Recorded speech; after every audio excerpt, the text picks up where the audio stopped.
days of ancient Israel, war broke out between the Israelites and the Philistines. The two armies stood facing each other across the valley of Elah.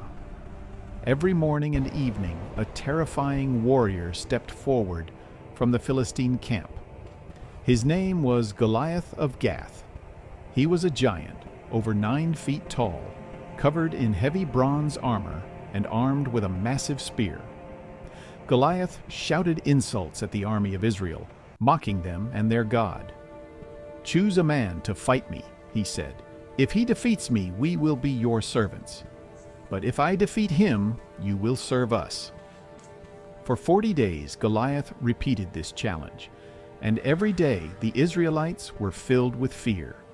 Not even King Saul dared to face him.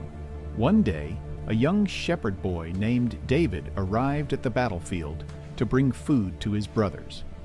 As David listened, he heard Goliath insulting the armies of the living God. David was shocked. "Who is this Philistine?" David asked, "that he should defeat the armies of the living God?"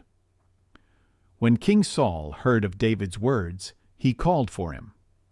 David stood before the king and said with confidence, "Do not let anyone lose heart. The Lord who rescued me from the lion and the bear will rescue me from this Philistine."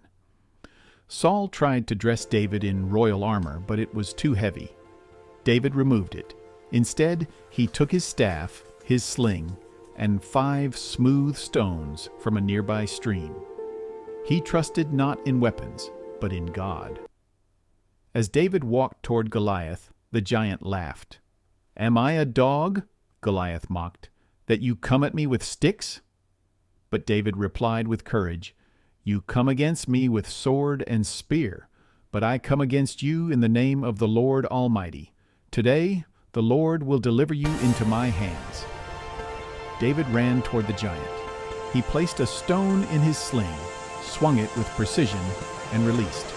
The stone struck Goliath in the forehead. The giant fell face down to the ground.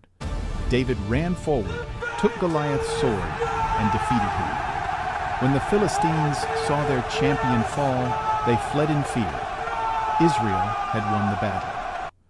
That day, God showed the world that victory does not come by size or strength, but by faith.